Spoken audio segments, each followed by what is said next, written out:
with YouTube, which it feels like I am, we can jump to the actual images. Sure. Uh, what it's kind of it's sort of slightly updated now, so it takes in the Gower as well because it sort of always did take in the Gower, and we kept it quite a short name, but now yeah, I didn't want to be false advertising, and also the Gower is such a beautiful place as well as the Glamorgan Heritage Coast. But my in-laws, who um, are retired now, but were both Methodist ministers, tended to move around the country a lot, so they had a ministry in Barry, which meant that I got to spend quite a lot of time in Barry and along that coastline. And yeah, just going out and exploring places like Nash Point, and then going a little bit further along to Rosilly and Freakless Bay and Dunraven. There's just so much along that coastline that I think is kind of not unexplored because I think that's a bit of a cliche, but there's a lot of diversity and I rather enjoy that. And I had a there used to be a bunch of us female women landscape photographers that would group up together and go off, including people like Helen Isles and Rachel Talabart. And Hmm. I think one of the first places that we went was the Gower. Um, and yeah, it was just a really good weekend and a really good introduction. And I've kind of been going back Ever basically since. ever since. Yeah. Yeah, So unfortunately, my in-laws don't live in Barry anymore, which is very inconvenient. damn But them. they do live in they do live in Clevedon, but it's not quite the same. You know, have to go No. across into Wales. But yeah, so I kind of enjoyed that while it lasted, and now I have to get a hotel or Get your I need a fix camper when you van can. really. Yeah, we all need a camper van. Don't Thank we you very just? much, Yeah. everyone, for the patience. I believe that I've actually got YouTube up and running, so thank you for that. So, Hey. appreciate that little bit of technical fun and games, but we're all sorted. So, again, thank you for holding on for us there. A bit of a bumpy beginning, but there we go. We're all alive. Verity, I'm very happy to see you. As we've said, we've done some bits before, and it's really nice just to get it back into your images. We've got images from 4 different locations, and I think part of what I want to do with this evening is talk about the locations, but also talk about the images and some of Verity's inspirations generally. But like ever, or as ever, if you have any questions that you want to ask, or queries you might have about the particular images, about the locations, about Verity's shooting generally, any of the equipment she uses or techniques and things like that, just hit us in the comments either on Facebook or YouTube. And if you're watching, you can ask along and we will try and get those in for you.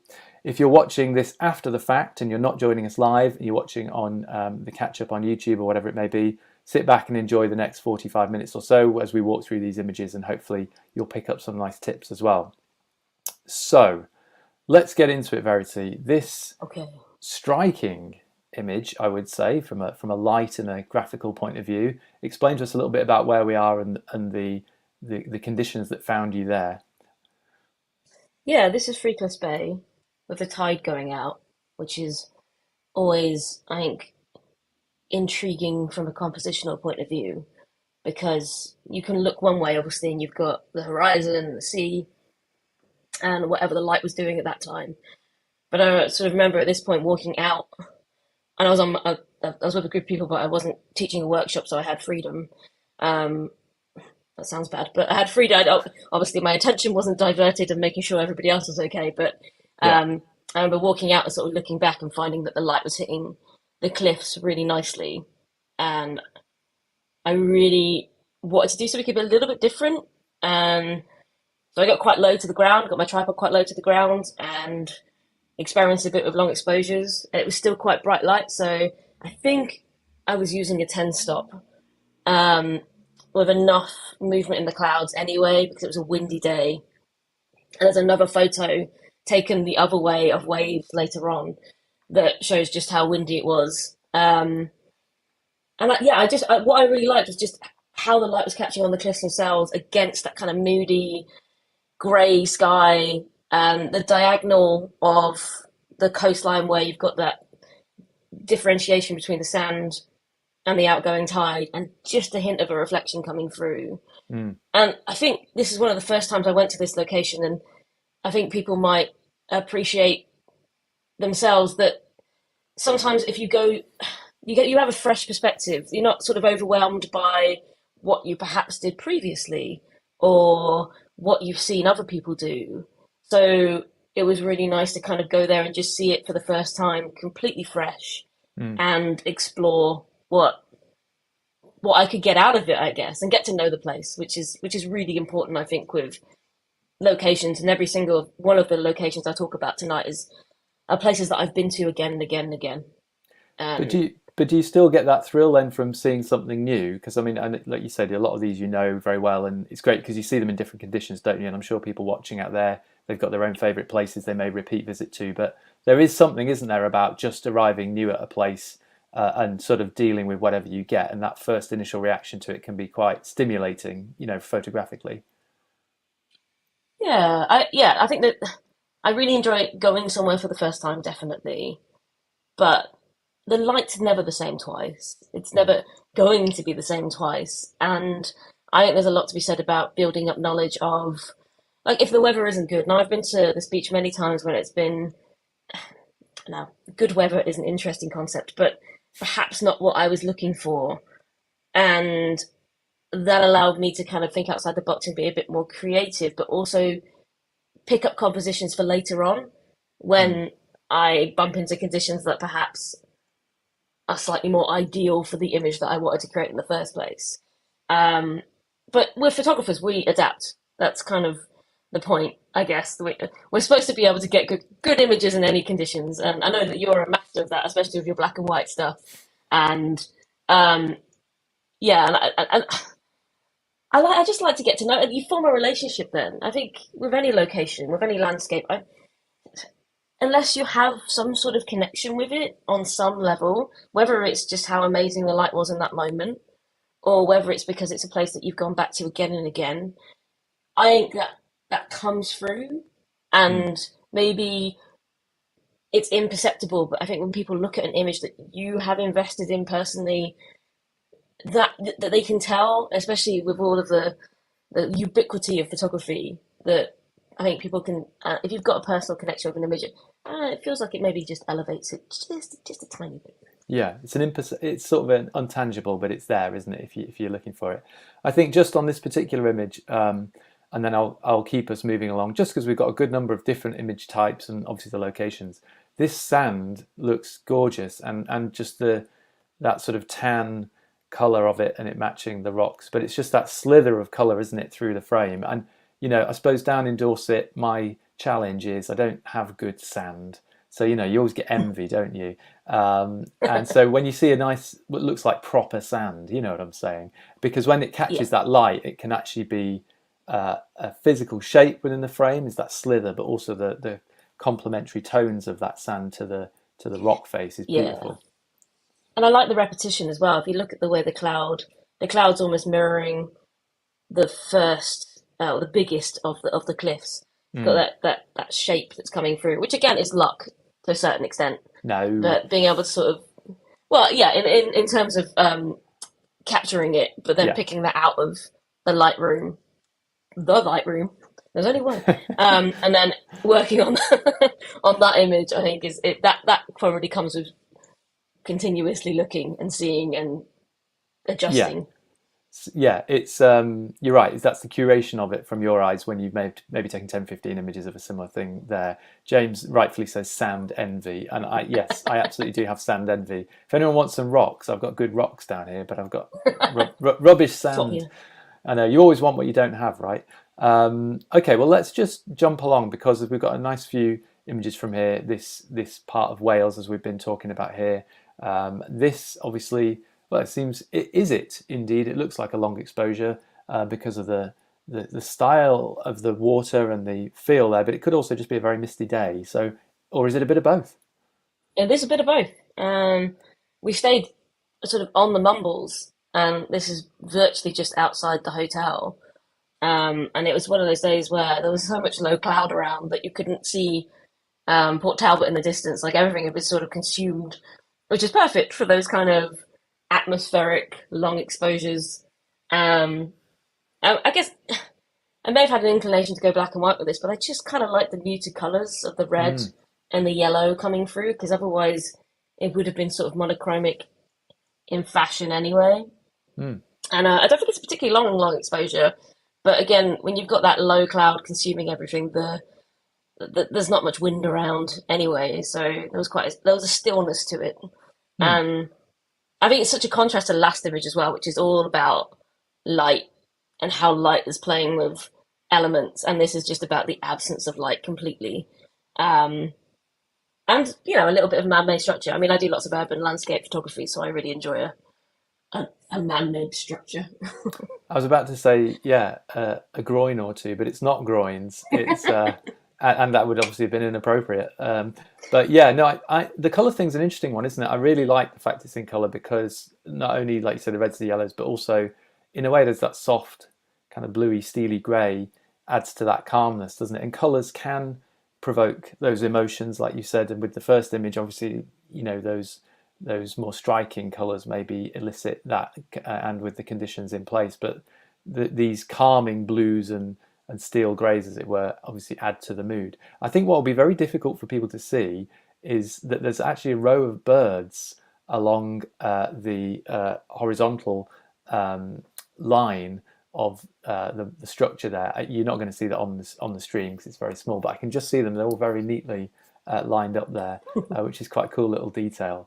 Just very quickly on this before we move on, Verity, I think, when you're helping people maybe in the field and with longer exposures, etc., I suppose part of the challenge is helping people match the right technique to the scene to maximize the feeling, as opposed to just I'm going to long exposure everything or I'm going to multiple Mm. exposure everything. You know what I mean? So do you think that's something people need a bit of help, getting their head around sometimes once the actual technique is down? How do you go about matching the right technique to the conditions, I suppose? Yeah, it's interesting. These first two images are both long exposures, and it's not something I do a huge amount of, especially in the landscape. I tend to do it much more in with cityscapes and urban landscapes. Hmm.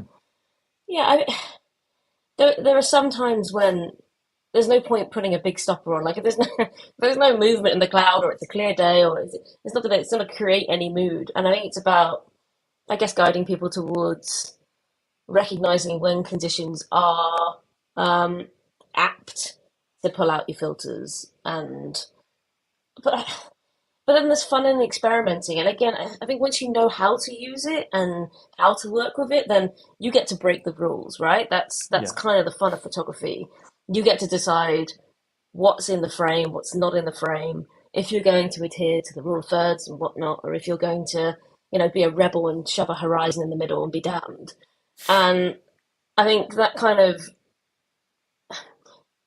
empowering people with the ability to know how to use the tools they have and then allowing them to be creative with them is probably more important to me than making sure they get it right, or anybody, or even because I don't Yeah. get it right all the time. So, um, and yeah, and just, encouraging experimentation and having fun and being playful. And like a morning like this, which was bleak, it was miserable, but had so much potential.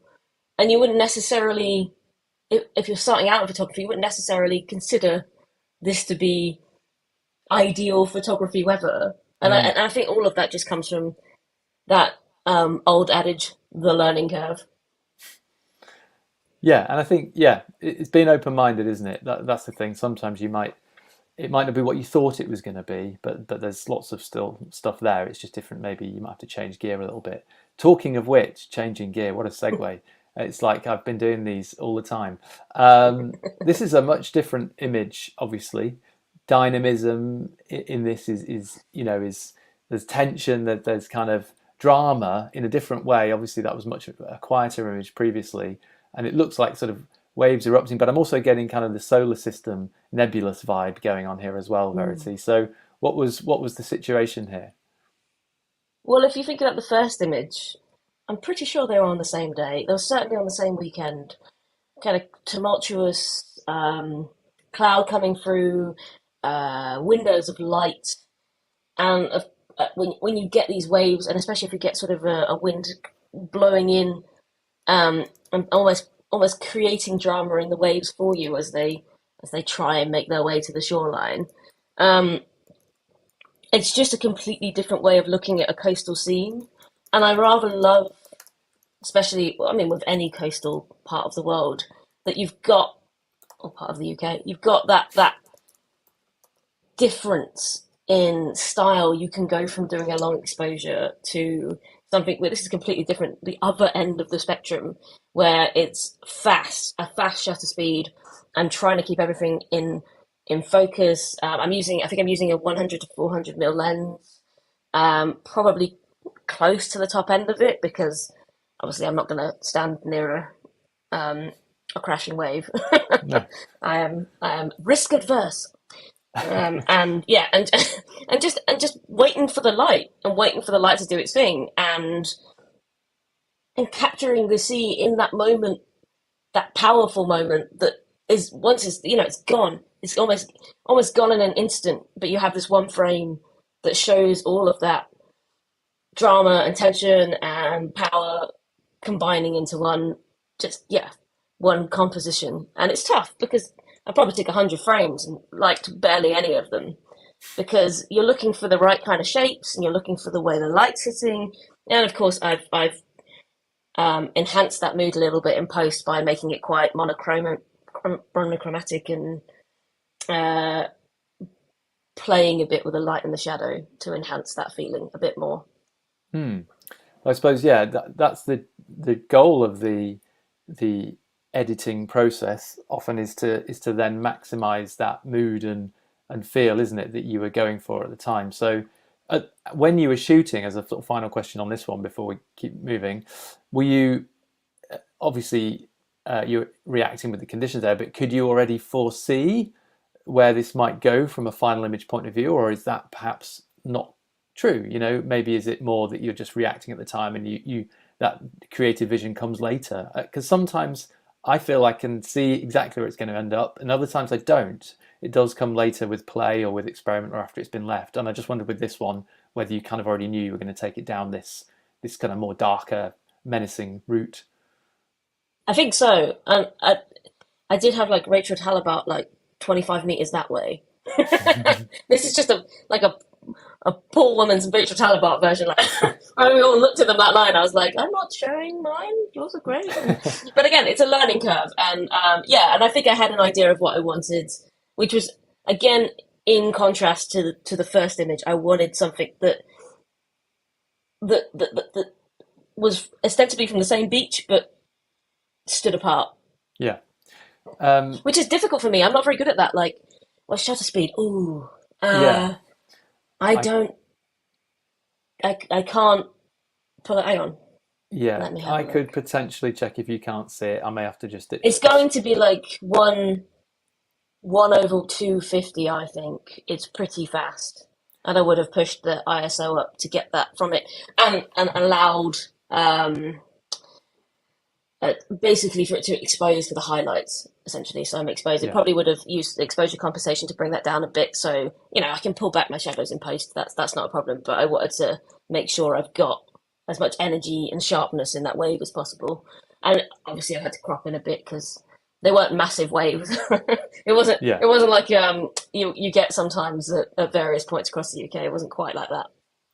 So V, were you would that be an occasion where you might consider actually shooting shutter priority? Because that is not a mode that many people would ever, in our world, in landscape, you know what I mean. The sports photographers do use it quite a lot, and other times there are things. But would you ever consider that, or are you rolling the manual and just keeping your eye on the three variants and upping and downing as you see fit? With stuff like this, I use aperture priority and just use Okay. exposure compensation. But again, I think it's about what you get comfortable with. And there will be some situations where I do use manual. But a lot of the time, if you're reacting to something like this, I'd rather trust the camera to take care of some of it and then trust me to take care of the rest of it, and sort of create that relationship, because obviously you're only getting a few attempts to get what you want from the scene. And yeah, I haven't used shutter priority for a long time. Yeah, Gosh, that's taking me back a bit. Yeah. I dug it out. I was doing some bits last year just because I had a very specific thing about exactly how I wanted the water to look, and everything else could, I knew there was Nice. flex on the ISO and the aperture, and it didn't really matter because it was quite an abstract sort of scene. But anyway, thank you, Jen, for the question. And if anyone does have any questions out there, do hit us up in the comments, and I will pass those straight on to Verity. And we are talking, because a few extra people have joined us recently. Thank you for watching along. We're talking about a variety of images from a variety of places. We're in Glamorgan area, which is a tour that Verity runs for Light and Land, and we've got one coming up 13th to the 15th of September, and you can find out more about that at lightandland.co.uk. And obviously, that's the basis of some of these images we're talking about, because these will be locations that Verity will take you to. She knows the area extremely well. Talking about colour, Verity, I mean, kaboom. Now, this wasn't me leaning on the saturation slide. I've actually edged it off Wow. because it was ridiculous. It was just one of those obscene sunsets that you get sometimes where everything just kicks off and you've got so much light that it's almost difficult to know what to do with. This was actually the first night of the tour, and I hope everyone enjoyed the light that night because we got none of it for the rest. So everyone was like, "Oh, this is going to be great! We've got so much light," and then there's just 2 days of Grey. pushing Different light. grey, and rain and drizzle because that's what you get sometimes. But it was and I took this. I was having a chat with a chap about trying to find something in the composition where you can create interest but also balance. And I think it's a groin that's sticking up there. I'm not entirely sure. Or it's a wreck of some description. And this is on Ricilli. And I just liked how there was a balance between that and the headland in the distance. And you're getting this kind of backlit splashes of water as the waves came in because it was quite windy. But it was so difficult to stop the light creeping in. And I'm not a big fan of lens flare. One of those really difficult times to use, because obviously I'm almost shooting directly into the sun at this point. So really difficult to use filters if you don't want to get that lens flare coming through and bouncing off the various layers that you've put on. So I think I've got a circular polarizer on it just to bring out some of the color and slow the shutter speed down a smidge. But that was enough before I was getting too much coming in and destroying my image. But it's almost one of those, it's almost toxic. The color feels vaguely toxic. But I really liked just this, and I took quite a few, and I really liked the way this splash looked. Yeah, that splash, it looks great, doesn't it? It's kind of like an explosion, and it punctuates it really nicely in the composition.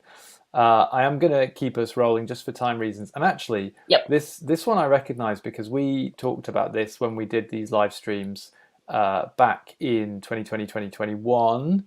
Verity and I did a full session on the Glamorgan area. So if you want to get even more in depth on some of these, we talked a lot more about composition, about light and everything else.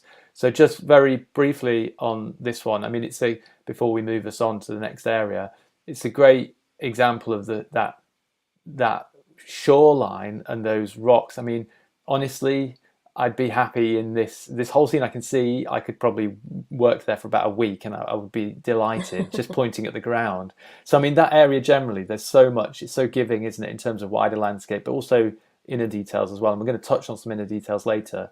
But those rocks, amazing. Textures, obviously the coastline itself, it's fit for the bigger landscapes, the more representative literal landscapes, but also ICMs, playing around with those textures in the rock, even if it's overcast. It's probably the most and obviously I've shown this image before, but it's probably the best image I've ever got landscape wise of like the whole scene.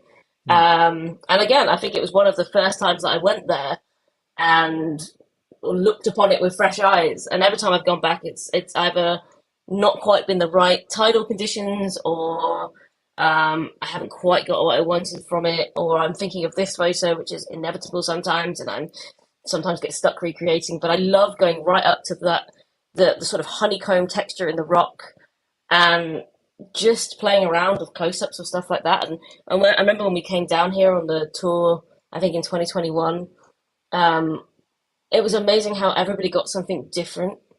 And there was one chap in particular, uh, James, I think, who was doing these kind of vertical ICMs of the textures in the rock.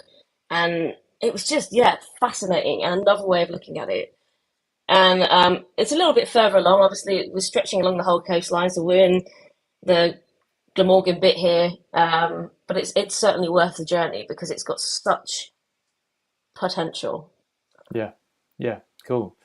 Now, just All while right. I bring us on to the next sesh, I would just like to point out we are going to be doing a series of these live streams with a variety of the different light and land photographers talking about their work.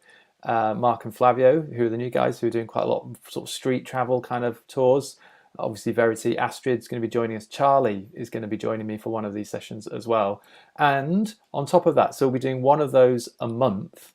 On top of that, every other 2 weeks, so in the interval, I'll be doing a sort of news show, which is sort of going to be a 30-minute little wrap up of photographic news, latest things that are coming out, light and land news. Plus, I'm going to ask for a bit of your interaction, and I'll tell you more about that at the end of this live stream. And we're going to be doing some image reviews of famous images and some of my favourite images, not of my own work, but of other people's work over the years. And we're going to talk all things photography. So do keep your eye out for those on the Light and Land YouTube and Facebook channels. But for now, let's go, baby, to the Lake District, because another tour you are doing, Verity, of course, is the Western Lakes, and that is in October, 18th to the 21st to be precise. And obviously the Lake District, very photogenic and indeed very photographed, but for good reason. Again, we talked about variety in Glamorgan. There's all manner of different variety here. But I mean, this is just, and I've got the pleasure of seeing this on a 27-inch screen in front of me, which is beautiful because it's so nice to see large. But tell us about this morning and this location that we're seeing here. I mean, if anyone knows Buttermere, they know those those Buttermere trees. They're Those so trees. photogenic. They're so irresistible that I could photograph them again and again and again. And I think this is sort of early October. This one was taken. Um, so you're sort of on the cusp of autumn, and when the light finally makes it over the fells, which isn't early. Um, it's usually sort of gone 8:30, 9 o'clock in the morning when it finally makes it over, and you get that first moment of everything being backlit. And I'm obsessed with that first moment of light and how intense it is in comparison to perhaps 20 seconds later, where it seems to just die off a bit. And this was taken again on a telephoto lens. Um, Or I didn't want the sky, because sometimes I find the sky can just be a distraction, especially when you've got bright conditions. If there's interesting things going on with the cloud, definitely. But on this particular morning, it would have just been a really bright spot that would have taken me out of the image. So I wanted to focus in just on these trees and that the pattern in the reflection. It's not a perfect reflection, but it's perfect enough. Um, and where we stay on the Western Lakes tour is just at the other end of Buttermere, at the Buttermere Court Hotel. So you can usually see this view out the window. So it's great. You sort of get up in the morning and look out the window and go, yeah, I'll just Poke the lens drive out. everyone down. And Yeah. yeah, exactly. The 800 mil, and we're Yeah. good. Yeah, and it's a scene I go back to again and again. It's pastoral and it's done, but it's my interpretation. It's the way I enjoy looking at these trees. Then I'll never get bored of them. I'll never get bored of the Lake District in general, even if it is quite pastoral. But Buttermere is probably the most pastoral bit of this tour because the Western Lakes in general, Western Northern, they're quite a little bit more rugged, a little bit more rough around the edges than Ullswater or the Keswick end of Derwent Water. Yeah, they've got a wildness to them that I really like. Yeah, they're often a bit quieter, aren't they, as well? And it's you feel like they're a bit out on the edge of the world. I mean, they are on the edge of Britain, but you know what I mean. And I'm really happy that we've got a couple of absolutely gorgeous. And again, I'm very lucky because I'm seeing this big. And on the stream, obviously, if you're watching through a device, it's not quite as big, but the detail in the droplets on this leaf are incredible. I'm a big fan of the inner landscape stuff, and I know you are too. I just love the fact that there's the variety when you're feeling inspired because you're already in quite a beautiful place. Do you find that when you've got that mojo, is it, well, a fojo, we should probably call it, um, even though there's big stuff happening around you, sometimes you just feel like you can make stuff happen anywhere. Even pointing down at your feet, whatever it is. Do you get that as well, or is it just me? I suppose, yeah. It might be more that it's quite easy to do the representative landscapes, and easy is again, it's a relative term, but I think because the Lake District, everything is almost it's almost like shooting fish in a barrel at certain points where you've got this vista in front of you. Whatever the weather's doing, it's interesting, and you wait 5 minutes, it's probably doing something else anyway. And I think that's a really nice sort of creative gap where I can try and get out of my comfort zone. And this is on the other end of Buttermere, so I'm just walking around the shoreline. And I think it was probably just a bit too bright and a bit too garish for anything interesting in the bigger vistas. And I think it pays to look down and go, oh, there's all kinds of stuff around me that I'm missing.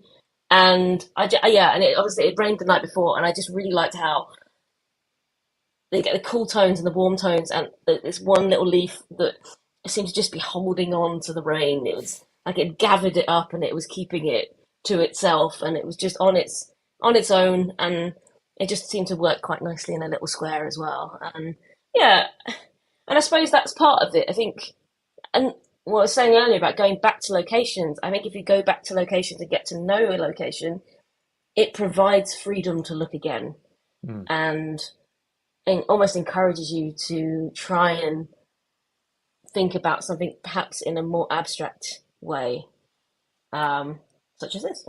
Exactly, yeah. And talking of this is gorgeous. This is right up my street. You have taken up residence. You've bought the street. You've moved in. You've put your cars there. You've put a fence up. You are the street. I mean, I just love this sort of image.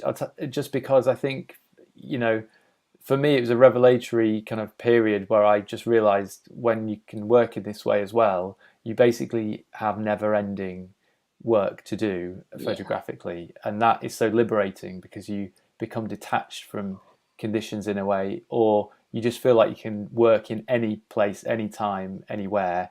When once you start to see and feel these sorts of images, so genuinely, this is a real beauty. Is We're in the lakes, obviously here. I mean, I'll be honest, it doesn't matter where it is. mm, It does it. It doesn't matter. But let's just talk about a separate thing on this side of things, though. I've done stuff with people where maybe the inner landscape things is a little bit harder sometimes for people to see, or it's a yeah. little harder for people to know what is working or how to construct maybe images. What do have you had that with people? Some people just seem to lock into it sooner, others really struggle and much prefer the more literal.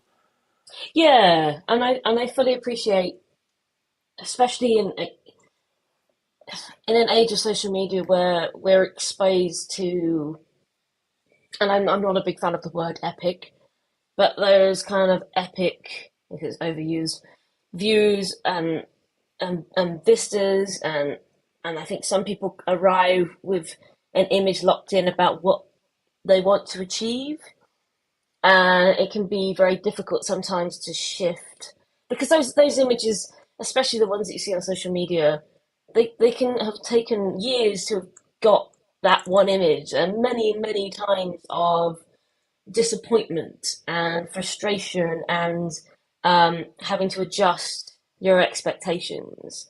And it's difficult, I think, for someone who's in that mindset, who has a specific idea of what they want, to perhaps shift. Mm. But there's so much. This is a very quiet image compared to some of my other stuff, and it's one of my favorites.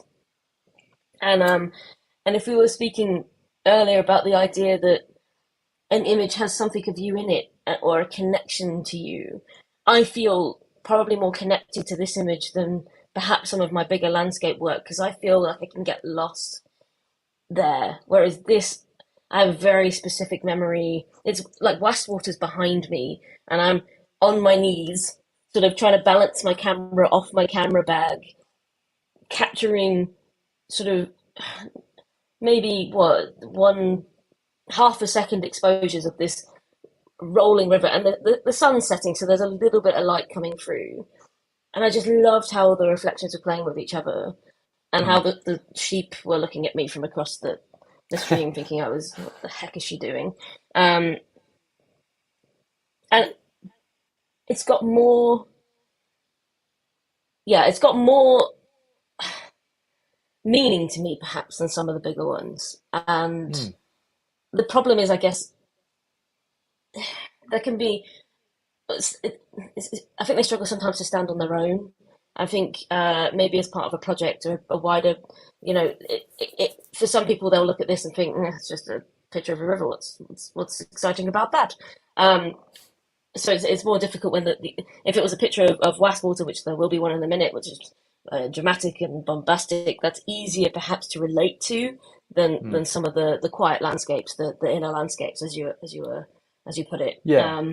I yeah, it is underexposed in camera to a certain extent because I didn't want to blow out the highlights that I was getting from the setting sun. It was sort of really important for me to have that. But I spent a long time getting the bubbles to look right. Like I took so many photos where they were just like, "Ugh." And I just wanted. I don't know what I wanted from them. I just wanted them to look a certain way. I wanted to get that sense of movement, and I get that sense of narrative, um, and have it in opposition to the brightness of the setting sun. But again, there was that narrow window before the light disappeared. Mm. So yeah, it's interesting, isn't it? What we end up liking ourselves, what we end up Yeah. enjoying the process of. Yeah, and that's it, I think, isn't it? How we were when we were there, how we felt when we were there, it obviously comes into it as well.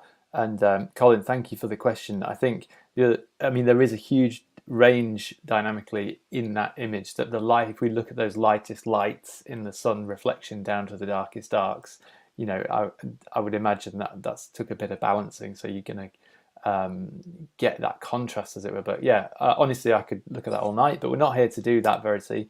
But if you, sorry, you look like you were about to make one other point just before we move Oh, I on. was gonna say also a circular polarizer to make sure the reflection was coming out and I wasn't getting Okay. sucked into the. So I was almost using the circular polarizer in reverse as to how you might Yes. use it otherwise.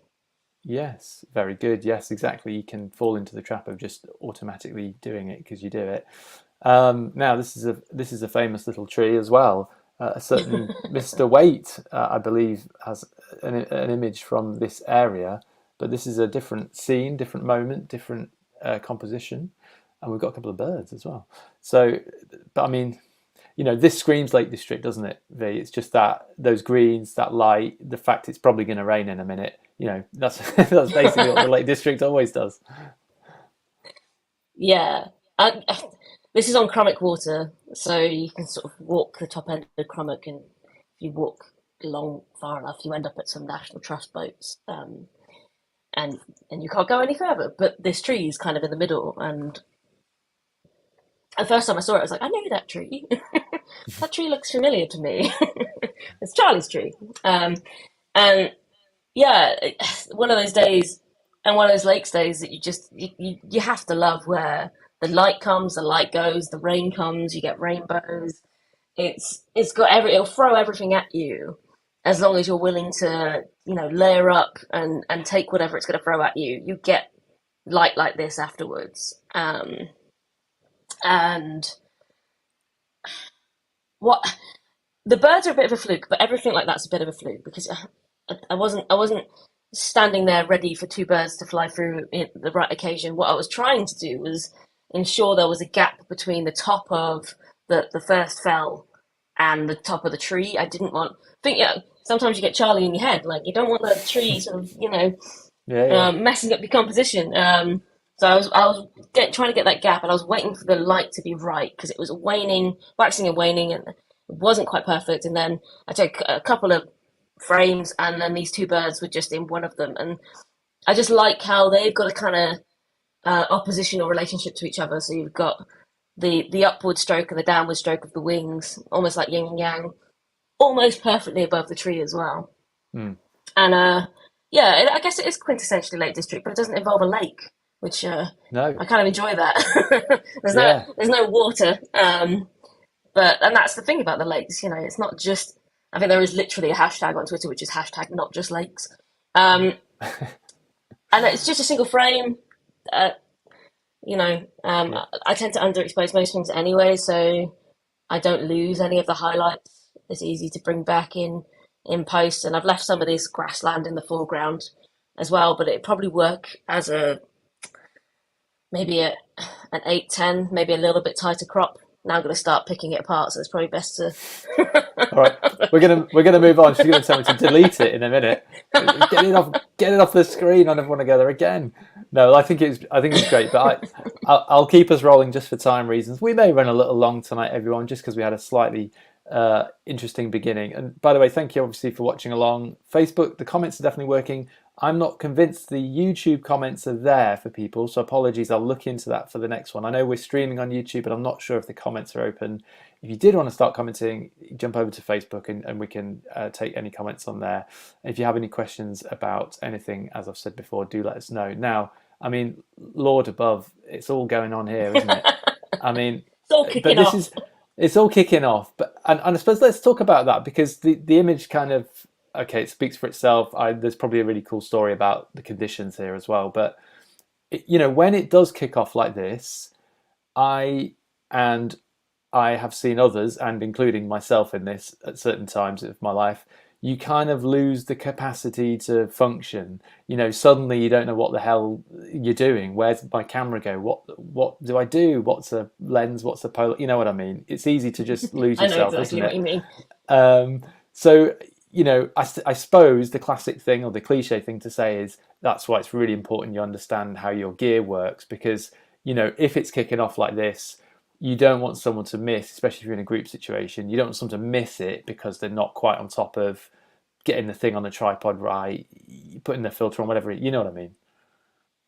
Yeah, and it's there's been so many times when I've run around like a headless chicken. Like just I might as well like, there's a rainbow. What am I supposed to do now? I need to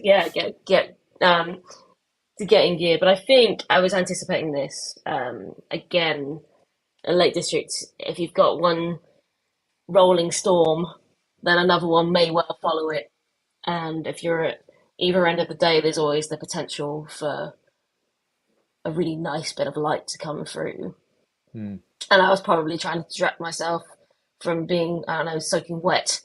That by doing long exposures anyway, because Westwater's a really odd one because obviously if it's had a lot of rain, you lose some of this kind of jagged coastline, and you lose. But if it's in drought, it's not. It's a bit of a difficult one to work with. But in this particular time, there was just enough of the water, enough of this sort of jagged coastline, which I really really nice colours, really interesting colours in comparison to the kind of orange screes and the cloud and Scarfell Pike and stuff, which is kind of hiding in the distance.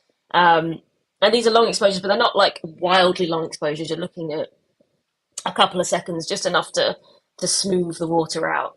One of my favourite filters is just a two-stop, and if I use that in combination with the circular polarizer, depending on where the light levels are, it's usually enough to give me enough of a long exposure to smooth stuff out without making stuff milky or creating a Yeah. different mood. I still want to retain the frame Texture, itself, isn't and it? like I don't want to smooth the clouds out particularly. I wanted them to Yeah. have their stormy moodiness remain intact. We could go into this image for ages. But again, I won't, just for time reasons. But there's such a sense of, along with the drama and the light, which is obviously exciting and dangerous and exhilarating, there's such a sense of depth because of those shadows, and you've expertly weighted for those to be in the right place. I'm talking in terms of, at the back of the scene, and the dynamism of the shapes at the front in the composition. Obviously, just all brings that depth. And I would have you ever printed this big, V? By the way, because it would look amazing, as you well know. I've printed it for other people. Yeah, I think a couple of people I know have got it hanging on their wall, which is really Cool. nice.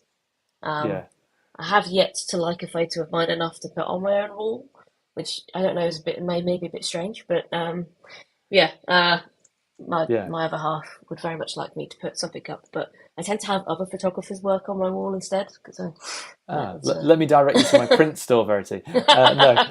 So, joking aside, actually, veritymilliganphotography.com is where you can see more of Verity's work. And if you wanted a print of something like this, that would be the place to go. I'm not here to sell those per se, but, throw it in there. Because I think, yeah, why not? realizing these into print would just be fantastic. I think this might be our last lakes image. Difficult for me to see because I can't see the preview, but again, we've got a lake. So, well, that's nice because it's the Lake District, isn't it? But you know what? This is a Verity Milligan image, and maybe what's nice is people seeing a selection of your work from different places, and we've got a couple of other places to cover, unbelievably, in the time remaining. These contrasts and the beautiful color combinations, I think, when I think of your work especially, and touches of oranges, reds, I always think of with you as well. That's not to typecast because obviously there's lots of different images, but for me, I see this and I know it's kind of you. Where are we, and what's the situation? Because again, it looks like either there's some wind blowing across that water, and or it's about to pee down, or it's currently peeing down. So it's Devok water, which is how the locals say it. I said Devok for many years, but I've been corrected now. Which is sort of high up in the Southwest Fells. Has more of a feeling of a Scottish loch, if I'm honest, Mm, than a Lake District. It's a different kind of place, and some people don't like it. It can be a bit Marmite, which is a bit of a shame, but I think it's great. You need wellies because it's very boggy, because it's so high up. It tends to consume the cloud, so this is just lots of low cloud rolling through. But this lovely stone boathouse is just such a wonderful focal point for any composition that I get sucked back in time and again. Although the last time, no, it wasn't the last time. I think it was the first time I run a tour. Um, I'd gone up and done a recce the day before just to check that everything was still there, and it was. And it rained really heavily. And where I parked the van the the day before, I had obviously got. I parked. It's the same van, but there was 9 people in it rather than just one, and we got completely stuck in the mud. Um, so yeah, it's a little bit of a horror place for me now. It's like PTSD memories attached to that place. yeah. But I was trying to get out of. I sent everyone off in the end. I was like, go and take photos. I will sort this out with no phone signal. So I was sort of running up a fell, trying to talk. And the RSE guy, I don't know how he got the van out, but he said it was probably this close to having to being taken out by a crane. So the Oh. moral of that story is never park on a grass verge in a minibus. Mm, And Devik Water is moody, rainy, but always impressive in some way. yeah. Okay. Well, It will leave an impression, that's for sure. that's a learning lesson for everybody, isn't it? Thank you very much for keeping along with us. We have got a bit more to do, so we're going to run a bit long. But if you guys are happy to watch, Verity and I are happy to talk. If only we were getting paid by the minute, we could do even longer. But let's just pop on the next images because if you were unable to visit any of the other places, you could join Verity in the Peak District for such splendid views as this. Verity is going to Peak District for Lightland 8th to the 11th of November. Great time of year to be going for various reasons that we're going to cover here. But tell us a little bit about this image, Verity, and also, obviously, the Peak District is very photographic, isn't it? Different vibes to the lakes, though. Different kind of Very place. different. Mm. Yeah, it makes you work harder, I think, the Peak District. It's got much more of a rugged edge. Not that, I mean, I know there's lots of edges there, but I think you have to work a bit harder for compositions. You can't just sort of use the water. There's more thought to be had. But it's really close to me, so I go up quite a lot. It's about an hour and a half, so I can get there for sunrise, even in the summer if I was feeling particularly crazy. And this is Higator. which is a really nice sort of plateau where you can look out across sort of various directions, pretty much every direction. You've got Stanage Edge one way, you've got looking out towards Derwent Edge another way, and then this is looking out towards Millstone Edge and Surprise View with Padley Gorge in the background. And it was just one of those misty mornings with the Hope Valley kind of holding on to mist. And the peaks is probably the place I get missed most. It tends to still winds, high humidity. There's always a chance of it. And this was just you can see that the heather's gone over, so you've got these big sort of swaths of brown rather than purple. And I like that you have these almost indentations in the granite fillet of water, and and the light coming through. It's just nice compositional tool. It's again, it's a bit of a quiet photo. There's not a huge amount going on, but thank you to whoever just said it was a beautiful photo. That Yes, I was very hoping kind. that was this photo, not the one before. Sorry, because I had my eye on something else. So that's why I In sheepishly which took case, it I'll down. take it. So thank you, Barbara. Well, they're all lovely, and I'm sure that's exactly what you meant. No, I know what you mean. Maybe less obvious things to work with, but lots of shape. Maybe some nice wider angle starts with these foreground elements. So you can really sort of not stretch in a unnatural way, but the natural shapes that are in the rocks, the diagonals, the lines, etc. But then there are occasions where you can use those longer lenses as well, such as this. I mean, this is lovely too. And I suppose with that changing weather, those mists, those inversions and whatnot coming through at the time of year you're going to be doing the tour in November. You've got this that kind of mid-late autumn when you're up north, isn't it? It feels a bit later, I find, than it does down here. But Yeah, it's yeah. gorgeous. Well, this photo was taken November 16th, so a few years back. Um, and what you get with the Peak Districts, yes, you've got those edges and vistas, but there's a lot of woodland as well. Mm. This is Bowl Hill Quarry, looking over Bowl Hill Quarry, which is this plantation of silver birch. And then you've got Padley Gorge, which has got lots of ancient woodland as well. So there's all kinds of different diverse landscapes and woodland to work in, which I think can be really, really satisfying and challenges people because woodland's hard anyway. And this was a day where we'd had fog all day, and at the end of the day, it just sank into the valley, and it's the only sort of sunset inversion I've ever seen.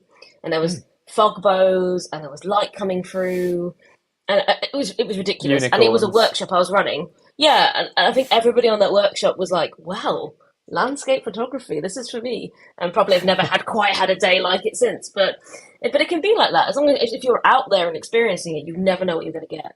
And this is just long lens, just capturing the light coming through, and just there's a little bit of foliage left on those silver birch. Bit difficult to compose for because there's big gaps, but good fun all the same. Yeah, no, it's beautiful. And a different long lens situation going on here.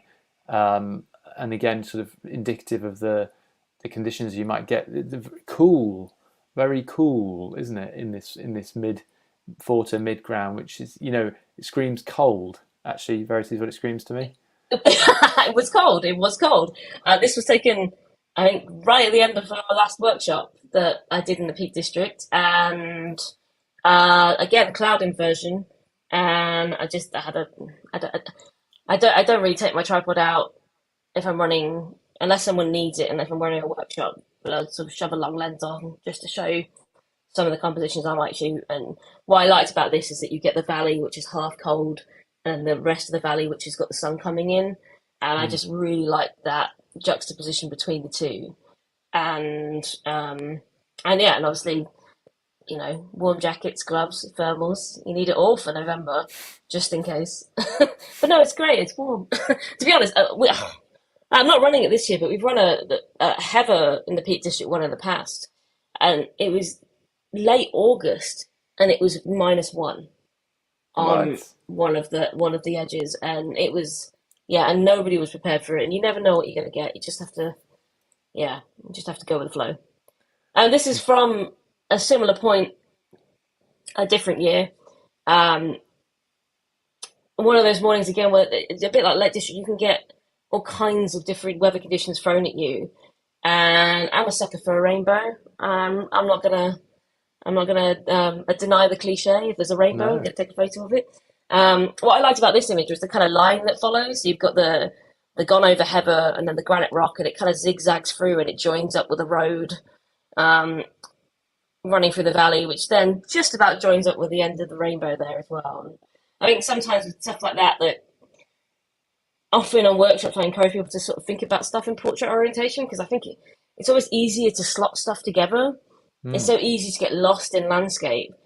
Whereas if you're doing a portrait, you can think about how one part of the frame relates to another and how we're going to read that. And that can be, I think, really valuable for people to sort of start, instead of just thinking that a camera, like a photo's here, how is it, and think about how you're going to play around with the foreground and fit it all into the frame. Yeah, it's really interesting because I was literally about to ask you ask you about that. Great minds think alike, because yeah, you're right, and that sense of depth, but how the parts connect to each other. You know, the elements, the modules, the bits, whatever you want to call it. And I think some people just naturally see more easily in that orientation, and others maybe see a bit more left to right. I don't know, but I think you're right, and this is Yeah. another great example of that depth that I talked about with your imagery before. And this is another sort of fantastic uh, example of that because of the foreground, those zigzags, like you say, and obviously the conditions are fantastic. But you kind of sometimes you do have to be out in the weather, don't you, to get those things. I mean, that's part of being a landscape photographer is you've got to eat the rain to get to the beauty. But Yeah. this is a much more uh, intimate sort of image in lots of ways, isn't it? We're constrained in a way. We're horizonless, but different kind of beauty, quieter maybe. Yeah, and much earlier in autumn, this image. So Right. things are just only just starting to turn. But I really, I get, if you, even if there's a bit of low cloud, there are parts of the Peak District that you can get this kind of atmospheric separation of foreground and background when you've got some of this mist or low cloud rolling through. And I love silver birch. I think they have real personality and they can add so much to an image. And yeah, it is. And again, I suppose it's a bit of an inner landscape in a sense because I'm just sort of focusing on those two trees. They're the main event for me. I think the Mm. background is important, but their relationship to this bracken, which is it was a late autumn as well, so that it barely even turned over. I kind of liked that it was still green. That late summer dull green can be frustrating at times, but yeah, on this particular morning there was just a magic, and I think it is a magic that you can find sometimes. And this is a place I've been to dozens and dozens of times and never even looked at composing for these trees before. And it's amazing how just one morning and a little bit of interesting lighting conditions can completely change how you see that scene. Mm. And yeah, and I think that's where I think of it as magic. Oh, she dropped the M word, everyone. She dropped the magic word on us. She's The dropped the conditions, not the photos, just just no, yeah, no. the conditions are magic. I know what you mean. I know what you mean. Verity and everyone watching, thank you. We have got. I'm going to jump us to the next location just for time reasons. Yeah. We've got 5 or 6 images. Just we're going to go through. We'll be 10 minutes or so if everyone's happy to chill out with us for a little bit longer and dive into some photography. But we really appreciate you hanging around with us and having a look at some of these images from Verity. I wanted to just show this because if anyone doesn't know or hasn't guessed, we are now jumping to Northumberland for your castles, coasts and castles, I should say, get my teeth in, coasts and castles tour, which actually runs in December, the 12th to the 15th of December. Now, Northumberland, beautiful, beautiful place, expansive. I think I always feel when I'm there. It's open, you know, it feels big, you know, everywhere's further than you think. But this is a very famous location, but caught with very beautiful light. And is this one of the main stops for you on the tour? Yeah, so we stay in Bamborough. So this is with Bill Ward, who's just an absolute gent, brilliant guy, brilliant photographer, who grew up around Northumberland as well. So has even more intimate knowledge than I could ever hope to have because when you grow up somewhere, you know it in a different way. Mm. And basically, we ran this tour. I think he ran it on his own last year just because of how close it was. He's an actor, so his time window was a bit more constrained. But we ran it together in 2021, and this was the last evening, and it was December, and I've never seen two sunnier days in December. Freezing, but sunny. Now, when he ran it last year, it was snow, so you never know what you're going to get. So December's a kind of interesting time. But yeah, there was color in the cloud, and I just the tide was out, and it's just nice to do something different. It's one of those places that you see lots of photos of. You will see many photos again, I'm sure, many better photos of Bamburgh Castle. But yeah, we tend to explore that little bit of coastline going up and down. We've expanded it to 3 days rather than two because we felt like we couldn't fit everything in. Mm. But yeah, there's just again, it's a place that you just want to go back to. It's a place that you want to give time to see what it does with your creativity. And we do lots of ICM and lots of detail shots as well. But obviously, the castle is a draw. It's It's very hard not to photograph photogenic. it. No, it's very photogenic, isn't it? And that whole beach is very photogenic. And you're absolutely right that the conditions change regularly in that area. And so you could go back there every day and you'd have all sorts of different things going on. Interesting you mentioned the snow. I've been up there when it was very snowy and that was super cool. But Mm. it's not a thing you can necessarily plan for. It feels, Absolutely, but yeah. are we further down the beach here? Is that right? Yeah, this Yeah. is the other side. So this is a completely sort of different time. Um, and again, one of those things where, although rain can be a bit of a frustration, if there's rain that's intermittent and you've got the hope of a sky breaking, you can get scenes like this. Now, this is one of the most ridiculous sunsets I've ever seen, but when you've got big skies like that, there's always that potential. Like you get a sunset like this in Birmingham, it's never going to quite look the same as it does uh, on the coast. There's a relationship between the sky and the sea, Mm. and the castle's almost obsolete in this, but I like that it's there. And it's just sort of peeking out in the distance in the dunes, and all I was doing, I just wanted to capture the last light, just that last little sun star. And it's a bit of an obvious picture, but when you've got conditions like this, surely we're all forgiven for going just a little bit obvious. No, it's beautiful, and you're right. The sky and the sea, there, and they both feel big. The skies feel big in Northumberland. It's a silly thing to say, but you know what I mean. It's just more open, I and do, and yeah. those lines of the water coming in is beautiful. We talked about detail images, and we have a little one here just as an example. You know, again, it's light. Everything's light, composition, feeling, mood, but even on a macro scale compared to that big image we just saw. Yeah, and this was taken on the workshop just to try and get people thinking about is that Bamber again, not to be just looking at the castle, but to just try and have a think about what's below the feet as well, because I mean, I could spend all day photographing shells and sand patterns and water moving in and water moving out, but especially when you get light like this, really strong light coming in and creating those light and shadows. And I've got loads of these. I just picked one of them out randomly just as an example, but just to, again, just to think that landscapes aren't just one thing, they are everything. And there are no limits to your creativity. There's no limits to what you can achieve from the landscape. So there's no opportunity to ever be bored on a beach. I do on any beach at any time. There is so much to photograph and so much to see, and I just wanted to put this in as a sort of example of that. That it's not just about dunes and big skies, but it's about everything in relationship to everything else. Yeah, yeah, no, definitely. And actually, we've just got a couple more. So what I'm actually going to do this. Yes, okay. Because are these both of a similar locale? That's Holy Island. So Oh, we that's right. went Yeah. across when the tide was out, and it was again a clear morning. It was ridiculous.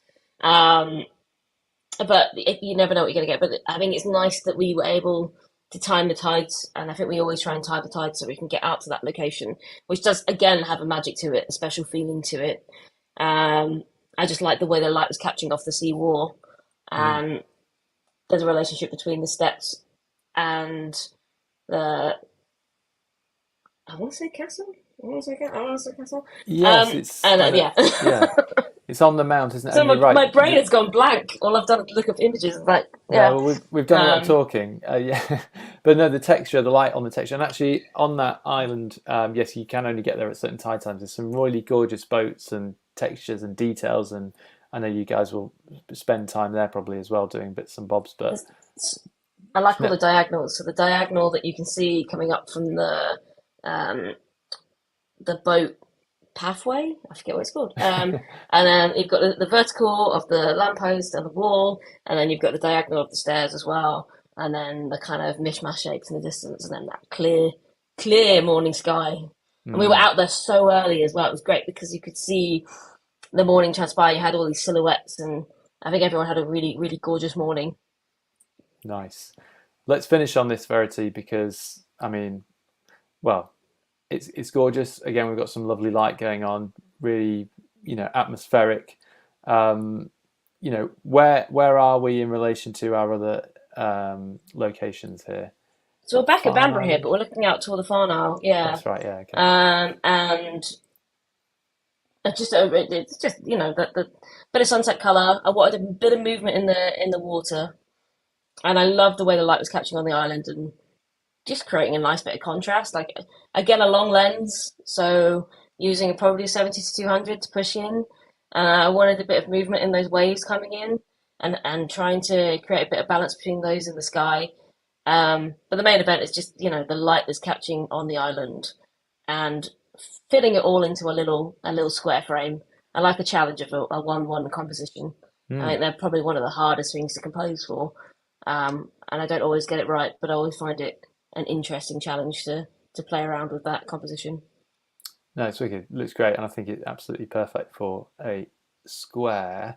So, just as a little wrap up on that, everyone, if you did fancy a trip to Northumberland, it is gorgeous. Do take a coat, gloves, hat, welly. But Bill and Verity would both be there with you, two good characters, and shooting in different ways. So I think between the two of them, there'd be some really excellent ideas for you to spark your imagination. But in that part of the world, it's very giving, as indeed all the locations we've talked about today: Northumberland, obviously the Peak District, the Western Lakes, and Glamorgan as well. So what I would just say before we sort of wrap up here is, firstly, a big thank you to Verity for dealing with me whilst I'm sort of mid rambles on trying to fix YouTube. Thanks for covering for me. Nice to see you again and to talk photography from our various locales. Verity's got a number of things going on for Light and Land, the stuff we've done today, a couple of other bits. So just if you jump to lightandland.co.uk, you will find all about her upcoming tours and all the other bits and bobs we've got going on over at Light and Land. Finally, bear with me one more minute, everybody, if you can. VerityMilliganPhotography.com is where you can see all about Verity and the cool things she's got happening. Now, final bit of housekeeping. The next live stream, I mentioned I'm going to be doing I'm calling it a snapshot show. I don't quite know why. I do know why. Little snippets of things. So it'll be little bits of photographic news, the latest light and land photography news, some image reviews. I'm going to mention things that are going on, such as exhibitions, new books, whatever it might be. So it's kind of like a photographic roundup show once a month with myself and the odd special guest, not odd special guests, you know what I'm trying to say. So that is on Tuesday, the 9th of May, 8 p.m. on Facebook and on YouTube. Now, I might be putting out a query for that to have a little bit of interactivity. So you may remember Verity and I, with Adrian, at certain points, we did some rendering of your RAWs, some editing of your RAWs. Not quite going to do the same format in that was us piling through a load of different images. But what I am asking, if anyone is out there and they're interested to do this, to have a little bit of interaction on that news show with me, is that you will be able to upload a couple of your raw files to a folder that I'm about to drop the link for in the comments. And then I will invite you onto the live stream. One of you I'm going to pick, and I'm going to get you on the live stream with me. If you're happy to do video, great, or you can just do it with voice. And if you're really feeling uncomfortable, you don't have to come on at all. But I would like you to come on, and we together, you and I, you the guest and I the host, will go through your image and we'll do a little bit of editing together, and I will bounce off you. Tell me about the story, where were you, how do you see it, and I might throw a bit of my two penneth in and do a bit of that too. So what I'm going to just do whilst I'm still talking, sorry Verity, I'm rabbiting on here, you're doing a great job of I looking mean, I've very, rambled for what, an hour and yeah, 15, so we're she's good. like, yeah, give me a break. So Jen says, thank you from a chilly Northumberland. Oh, well, there you go. Very much you know in there. So here's the folder. I'm putting this in the notes for your raw uploads. And what I'm going to say is just a Dropbox folder. You can drag and drop raw files into it. Just a maximum of 2 per person, please. And name your folders, name your files, sorry, with your name as well. And then I'll reach out to you and we'll get you on the show, hopefully. So if you can do that, the theme for those images is grand vistas. Okay, so I've left that pretty broad. That could be a grand vista of the whatever, the Serengeti, Scarborough. I don't care. It just needs to be a grand vista. Okay, so think through your raw files. What might you like a little bit of help processing, or another view of something you may have already processed? But we want the raw file. I don't want edited JPEGs. I want the original raw file uploaded to that Dropbox thing. So you can either click on it now, open it in another browser, email it to yourself, whatever. But Light and Land will share the link in the coming days and weeks as well. Right, I've talked enough. If you do want to do that though, get them in by Tuesday, 2nd of May, as you can see. However, let's just whip that off, Verity. I will wrap us up because we've run a little bit long. Thank you everyone for your patience. Thank you, Verity, for all your wonderful insight, and it's a pleasure to see your images and spend some time with you. And I'll be back in a couple of weeks, and I'll be back in a couple of weeks after that with another guest. But for now, everybody, enjoy your photographic endeavours,